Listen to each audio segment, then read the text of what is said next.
Yeah. All right. Good morning. We had a great weekend at home, our last home weekend in L&N Arena, and we played great against Duke and North Carolina. Now we head out to the Virginias, play Virginia and Virginia Tech. So two more weeks of conference. Then we head into the NCAA tournament. But I think our team's in a great spot. I think this weekend we showed that we're still improving, which was pretty cool to see, and to send the seniors out on such a high note, and to close the season at L&N playing great. Some of our best volleyball of the year was really fun, and it was a great day. What did you see, or what are you still seeing improvement in, and is there still more? I think there's more for sure, and it's crazy to say that this late in the season, but Sophia Maldonado Diaz had one of her best games of the year on Sunday, and I just think she continues to get more comfortable. And then, the setter she goes in with is Naelis, who's our freshman, who also is continuing to improve, which is what a freshman should be doing throughout the whole year. So I think those two are making a little bit of a difference. And then Camden Strand has carved herself a role with serving and playing some defense, and she has the ability to go on a big run, and you need servers that can do that if you want to go far in the postseason.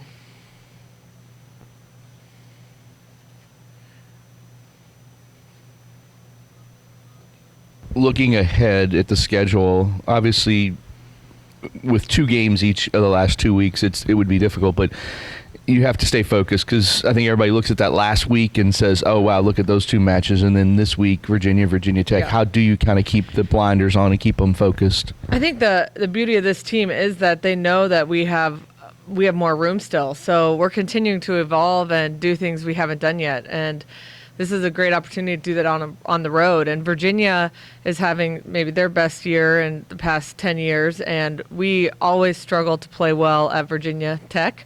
So there'll be 2 new challenges that we can talk about, and our team will embrace. Knowing that the NCAA tournament, the finals are here this year, is it a challenge at all to keep your team focused on the here and now instead of looking ahead of what's coming up next month? I really felt like that early in the season. It was tough because there's a lot of pressure, and I think we dropped a couple games, and it was a wake-up call that we got to focus on, each game, each week. No game is bigger than the other right now, and so that kind of helped us stay focused. And I think at the end of the year here, we know what we have to do. We have to win games, so we have to win our games if we want to guarantee a top 4 seed to host all the way through. And obviously when you get in the tournament, you got to win to advance. So we don't want to take anything for granted right now. Hard for you as a coach and as obviously it's going to be here not to put the scenarios and look at things and go, oh man, if we do this, this, and this. Is it hard not to do that? Yeah, and we do that, in the office. We kick around, oh, what if we draw this team? Or, what if we have to travel?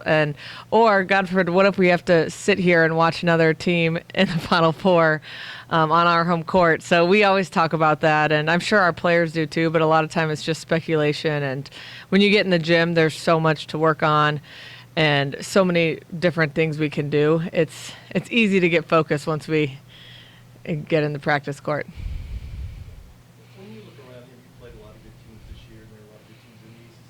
How many teams are there in your mind that are good enough to make a Final Four, and how many teams that are good enough to win a national title? It's a great question. I think there's a lot of teams good enough to make a Final Four. This is the most parity we've probably ever seen in the sport of volleyball, and a lot of that has to do with the COVID seniors, and there's just a lot of experience and a lot of really great players. When you think about who the National Player of the Year could be, it's like crazy. It could be so many different players. So there's players that can take over matches all across the country. So, I think there's, 10 teams probably 10 or more that can make a Final Four. And then once you get there, anything can happen. So there could be a lot of teams. And a lot of that's based on these amazing seniors and athletes that can take over a match. And those players are scary when you face them in the tournament, no matter what their record has been or what they've done up to that point. In basketball, coaches talk a lot about how advancing is matchup dependent sometimes. Mm-hmm. You match up with better teams. So is that true also in volleyball? Yeah, I think so, for sure. I think there's volleyball's a little bit different, but I would agree matchups are very important, and especially when you get into that Sweet 16 Elite 8 games, you want a favorable matchup. With 2 weeks left, we talked about this maybe 2 months ago, but with 2 weeks left, is it going to be easier for the NCAA selection process, and is it easier for coaches to look at teams, and like you just said, with 10 teams, because everybody played each other, and looking back? Yeah, a lot of teams have played each other, and I think there's a lot across the country looking at the conferences and what's coming up, because I think everybody's paying attention to that. A lot could change in these next 2 weeks, which is a little bit rare. Usually it feels like, okay, these top seeds are cemented, but it really seems like there could be some shuffling around as we near the end of the conference seasons.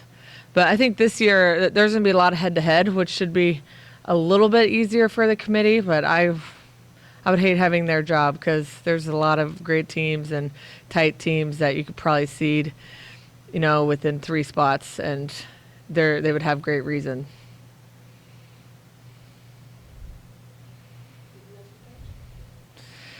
Thanks, everybody. Big. Hope to see you Wednesday before Thanksgiving against Pitt, last home game.